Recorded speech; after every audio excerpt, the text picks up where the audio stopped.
মাদ্রাসা কি জিনিস এবং মাদ্রাসা কার নাম? মাদ্রাসা হলো ওই প্রতিষ্ঠান যেখানে ইলমে ওহী, ইলমে নববী শিক্ষা দেওয়া হয়। ইলমে নববী যেটা ঐশী বাণী, আল্লাহর পক্ষ থেকে আল্লাহ তাআলা মানুষের হিদায়াতের জন্য, মানুষের চলার জন্য যে গাইডলাইন আল্লাহ তাআলা দিয়েছেন, ওই শিক্ষাটাকে বলা হয় ওহীর শিক্ষা। এই শিক্ষায় শিক্ষিত হলে কি লাভ হবে? কোরআনে আল্লাহ তাআলা বলতেছেন, ইয়ারফাউল্লাহু আল্লাযীনা আমানু মিনকুম ওয়াল্লাযীনা উতুল ইলমা দারাজাত। যাদেরকে কোরআন সুন্নাহর শিক্ষায় শিক্ষিত করা হয়েছে, আল্লাহর ভাষায় তারা দুনিয়ার মধ্যে সবচেয়ে দামি, সবচেয়ে শ্রেষ্ঠ।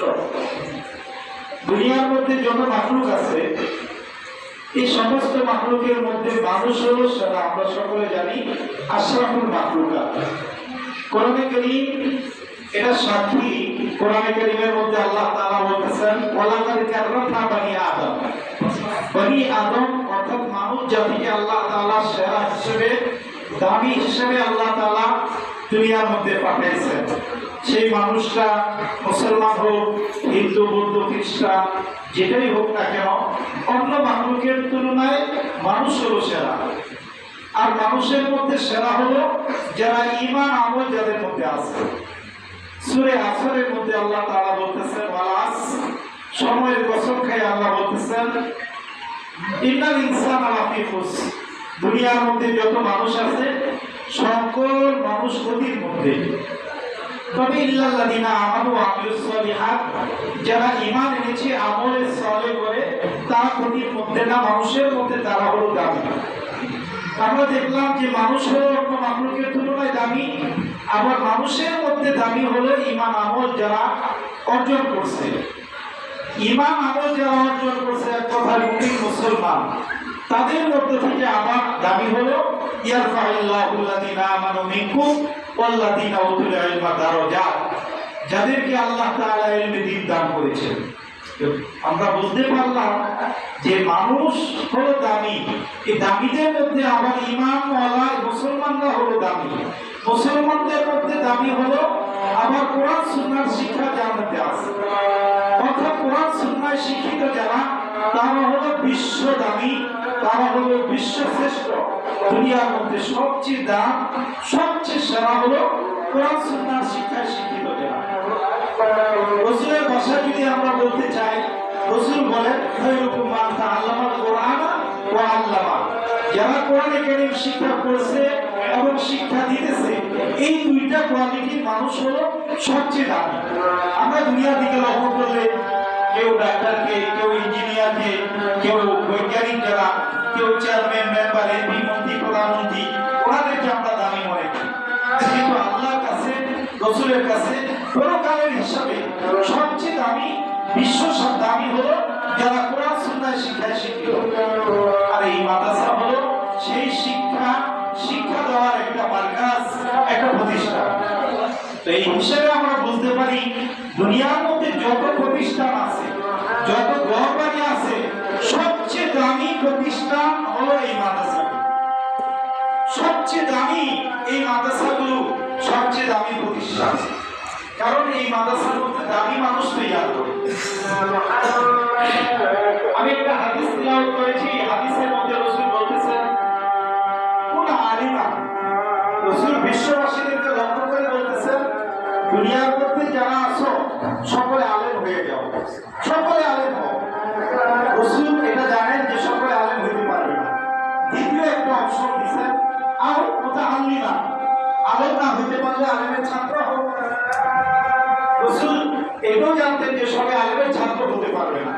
তৃতীয় একটা অপশন, আর মুস্তামিয়া, আলেমের কথা শুনতে বলা হয়ে যাও, আলেমের কথা শুনে শুনে আমল করবা, এরকম তোমরা হও।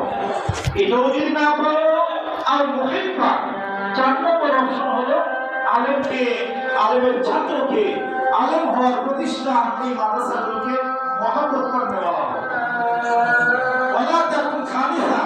এই আলেম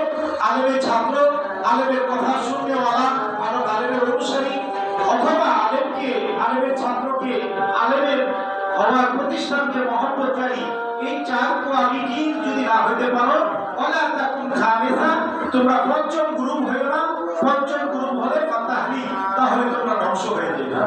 দুনিয়া ও আখিরাতে অমঙ্গল হবে ওই ব্যক্তির জন্য যারা আলেম হইতে পারলো না, আলেমের ছাত্র হইতে পারলো না, আলেমের অনুসারী হইতে পারলো না, আলেমকে মহাবুতকারী হইতে পারলো না। রাসূলের ভাষায় তারা হলো ধ্বংসপ্রাপ্ত। আলহামদুলিল্লাহ, এই মাদ্রাসাগুলো চলার জন্য কিছু আলেম দরকার, হাফেজে কোরআন দরকার, কিছু তালেবের দরকার, কিছু আপনাদের মতো এরকম ভাবে মাদ্রাসা চালানোর মতো শুভাকাঙ্ক্ষী আলেমরা যে দিক নির্দেশনা দেয় ওই অনুযায়ী আপনারা মাদ্রাসা চালাইবেন। মাদ্রাসা আলেম এবং আলেমের ছাত্র যারা আছে তাদেরকে মহব্বত করবেন। এই কোয়ালিটি থাকলে দুনিয়াও তো সফলকাম হবে, আখিরাতেও সফলকাম হবে। এই আজকে খিলগাঁওয়ের মধ্যে একটা প্রতিষ্ঠান, এই প্রতিষ্ঠানটা গোড়া কোথায়? আমরা জানি আমাদের নবী সাল্লাল্লাহু আলাইহি ওয়াসাল্লামকে আল্লাহ তাআলা ইলমে ওহী দিয়ে সবচেয়ে সেরা নবী হিসেবে দুনিয়ায় পাঠাইছেন। পাঠাইয়া তাকে মুআল্লিম হিসেবে পাঠাইছেন, শিক্ষক হিসেবে। নবী দুনিয়ায় আসলেন, সর্বপ্রথম একটা মাদ্রাসা করলেন মক্কার মধ্যে দারুল আরকাম নামে। নবী করিম সাল্লাল্লাহু আলাইহি ওয়াসাল্লাম আল্লাহ তাআলার ইশারায় মক্কা থেকে মদিনায় গেলেন। মদিনায় গিয়েও সর্বপ্রথম কাজ মাদ্রাসা প্রতিষ্ঠা করা, কারণ জাতি শিক্ষিত করতে হবে। রাসূল মক্কা থেকে মদিনায় যাওয়ার পরে সর্বপ্রথম মাদ্রাসাতুস সুফা নামে একটা মাদ্রাসা প্রতিষ্ঠা করলেন। নবী করিম সাল্লাল্লাহু আলাইহি ওয়াসাল্লামের কাছে বিভিন্ন লোকজন বিভিন্ন এলাকা থেকে আসা মুসলমান হইতো, আর তার এলাকায় গিয়া একটা মাদ্রাসা দিত। পুরা মক্কা মদিনা আরবের এলাকা পুরা মাদ্রাসাকে রাষ্ট্রকে এলাকাকে আদর্শবান করে সুখ শান্তিতে বসবাস করতে লাগলো। কিন্তু এই ইংরেজ বিনিয়াদের নজর পড়লো যে মুসলমানরা এত সুখ শান্তি কেন, আমাদের পারিবারিক জীবন, ব্যক্তি জীবন তাদেরকে অশান্তির মধ্যে রাখতে হবে। তারা ব্যবসার নামে আমাদের এই দেশের মধ্যে আসা পরে শেষ পর্যন্ত রাষ্ট্র দখল করলো। সর্বপ্রথম টার্গেট ছিল মাদ্রাসাগুলো বন্ধ করে দেওয়া, মাদ্রাসা বন্ধও করে দিল। শেষ পর্যায়ে আবার আমাদের ওলামায়ে কেরাম, আমাদের আকাবে তারা এই মাদ্রাসা দারুল উলুম দেওবন্দের মাধ্যমে মাদ্রাসাগুলো প্রতিষ্ঠা শুরু করলো। হইতে হইতে আবার আমাদের এই ব্রিটিশরা এই দেশ দখল করার আগ পর্যন্ত এই দেশের মধ্যে পাক ভারত উপমহাদেশের মধ্যে 12 লাখের উপরে মাদ্রাসা ছিল। আমাদের বাংলাদেশ সহ পশ্চিমবঙ্গ অর্থাৎ যারা বাংলা ভাষাভাষী আমরা কথা বলি 80,000-এর উপরে মাদ্রাসা ছিল। সব বন্ধ হয়ে গেল। নতুন করে আবার দারুল উলুম দেওবন্দের মাদ্রাসা শুরু হলো। হইতে হইতে আমাদের বাংলাদেশ হাটাজারি মাদ্রাসা সহ ঢাকা সহ আমাদের এই বিক্রমপুরের মুস্তাফাজুল মাদ্রাসা সহ শেষ পর্যন্ত এই খিলগাঁও ইয়াকুব আলী এবং ইয়াকুব আলী এবং রহিমা খাতুন এই আদর্শ মাদ্রাসা, এগুলো সেই নবী করিম সাল্লাল্লাহু আলাইহি ওয়াসাল্লামের দারুল আরকাম এবং মসজিদে নববীর পাশে দারুল সুফা মাদ্রাসাতুস সুফা ওইটার একটা শাখা। এই মাদ্রাসার সাথে আমরা যদি সম্পর্ক রাখি, ডাইরেক্ট ওই মাদ্রাসাগুলোর সাথে একটা সম্পর্ক থাকে। আমরা ইনশাআল্লাহ এই মাদ্রাসাগুলোকে এগিয়ে নেওয়ার জন্য চেষ্টা করব। এই মাদ্রাসা শুধু বিল্ডিং এর নাম না, মাদ্রাসা হলো শিক্ষা দীক্ষা, তালিম এবং তারবিয়া। একটা মানুষ যেন কোরআন সুন্নাহর শিক্ষা অর্থাৎ আদর্শবান হওয়ার জন্য যে শিক্ষা দরকার, ওই শিক্ষায় যেন শিক্ষিত হয় এবং ওই অনুযায়ী যেন তার জীবনকে করে। শিক্ষা আছে কিন্তু দীক্ষা নাই, এটা কেউ মাদ্রাসা বলবে না। স্কুল কলেজের মধ্যে শিক্ষা আছে, দীক্ষা অভাব। আমরা চাই এই মাদ্রাসার শিক্ষার পাশাপাশি দীক্ষা যেন তাদের মধ্যে চলে আসে। তাই এগুলো হওয়ার জন্য যেরকম ভাবে কয়েক শ্রেণীর লোক দরকার। একটা হলো এই মাদ্রাসা পরিচালনা করার জন্য একটা প্ল্যান, কিভাবে মাদ্রাসা সুন্দরভাবে হবে, পরিচালিত হবে। কিছু শিক্ষক দরকার, দক্ষ এবং আদর্শবান, কিছু ছাত্র দরকার এবং এই শিক্ষক ছাত্রদের চালানোর মতো কিছু অর্থনৈতিক সহযোগিতা করতেওয়ালা কিছু লোক দরকার। আলহামদুলিল্লাহ আমাদের চেয়ারম্যান সাহেব এখানে আছে। চেয়ারম্যান সাহেব আপনারা এলাকায় যারা আছেন ওই মুরব্বী এবং যারা এলাকার সমাজপতি, সমাজ পরিচালনা করেন, আপনাদেরকে নিয়ে এই মাদ্রাসা কিভাবে চলবে ওলামায়ে কেরামদের দিক নির্দেশনায় উনি মেহনত করে একটা শিক্ষা কারিকুলাম ঠিক করে ওইভাবে একটা টার্গেট নিয়ে চলতেছে। আলহামদুলিল্লাহ প্রায় 90-এর উপরে 100-র কাছাকাছি ছাত্র ছাত্রীর ব্যবস্থা হয়ে গেছে। আমরা আপ্রাণ চেষ্টা করুন, একটা টাকাও দিয়ে যদি চেষ্টা করি, এটা ইনশাআল্লাহ সদকে জারিয়া হিসেবে এটা সওয়াব। মসজিদ মাদ্রাসা এগুলো সদকে জারিয়া। আমার উস্তাদ উপমহাদেশের শ্রেষ্ঠ হাদিস বিশারদ, বাংলাদেশের বুখারী শরীফ বাংলায় সর্বপ্রথম যিনি করেছেন উনি হলো শাইখুল হাদিস আল্লামা আজিজুল হক রাহমাতুল্লাহি আলাইহি। উনি বলতেন যে মসজিদ আল্লাহর ঘর, মাদ্রাসা নবীর ঘর।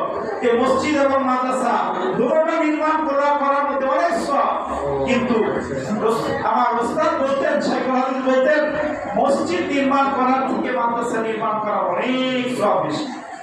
আমরা জিজ্ঞাসা করতাম, হুজুর কেন? মসজিদ তো আল্লাহর ঘর, মাদ্রাসা নবীর ঘর, এটা নির্মাণ করা এত সওয়াব কেন? উনি একটা উদাহরণ দিয়ে বলতেন, ওনার বাড়ি সাবেক বাড়ি আমাদের লহজুর থানায় ছিলেন, নদীতে ভেঙে গেছে।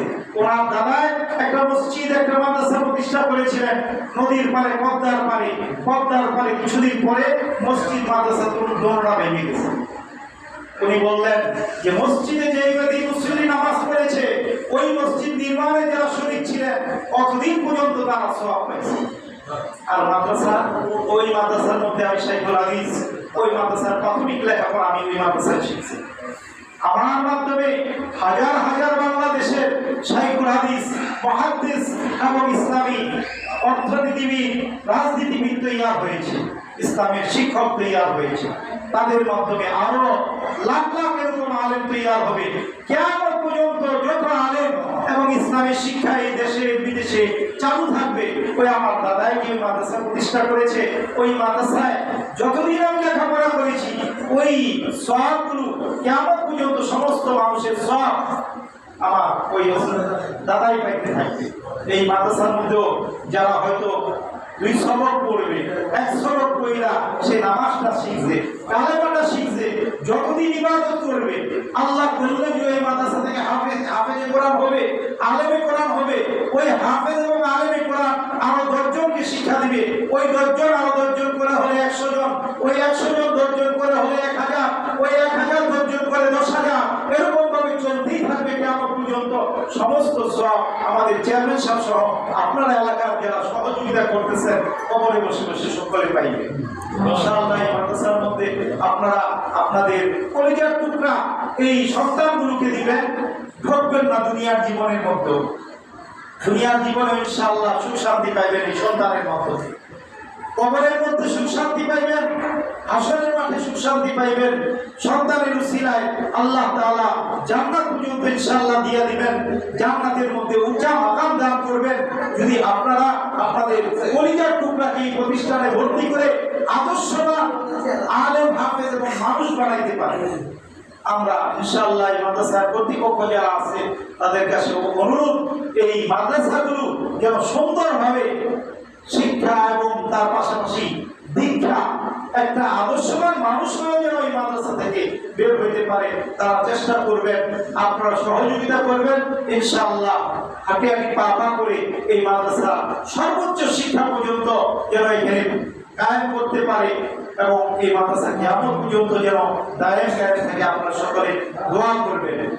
টাকা পয়সা হইলে প্রতিষ্ঠান, ধর্মীয় প্রতিষ্ঠান চলে না, চেষ্টা পরিপূর্ণ থাকলে হয় না, আল্লাহ তাআলার কাছে মঞ্জুর হতে হয়। বেশি বেশি করে দোয়া করতে হবে। যারা প্রতিষ্ঠা করছেন, যারা সহযোগিতা করতেছেন, যারা উস্তাদ, ছাত্র যারা আছে, সকলে আল্লাহর কাছ থেকে কান্নাকাটি করে মঞ্জুর করে নিতে হবে।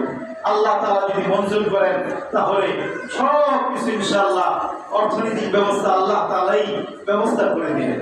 আপনাদের পাশে মুস্তাফাউল মাদ্রাসা প্রতি মাসে 19-20 লক্ষ টাকা লাগে, আল্লাহ তাআলা ব্যবস্থা করে দেন ইনশাআল্লাহ। আরো যদি কোটি টাকাও যদি লাগে, তালিম তরবিয়ত এবং আল্লাহ তাআলার সাথে সম্পর্ক যদি থাকে, আল্লাহ এই ব্যবস্থা করে দিবেন। এই মাদ্রাসাটাও আল্লাহ তাআলা ব্যবস্থা করবেন। আল্লাহ তাআলা আমাদের সকলকে এই মাদ্রাসার সাথে সম্পর্ক রেখে আমরা যেন ধর্মীয় শিক্ষাকে এগিয়ে নিয়ে যেতে পারি, আল্লাহ তাআলা তৌফিক দান করুন। সম্মানিত উপস্থিতি, আমরা আমাদের আদর্শ মহিলা মাদ্রাসার শুভ উদ্বোধন, আজকের এই দোয়া মাহফিল আমরা শেষ পর্যায়ে চলে আসছি। এখন আমাদের মাদ্রাসার সম্মানিত সভাপতি জনাব রফিকুল ইসলাম দুল সাহেব, জয়েন্ট সাহেব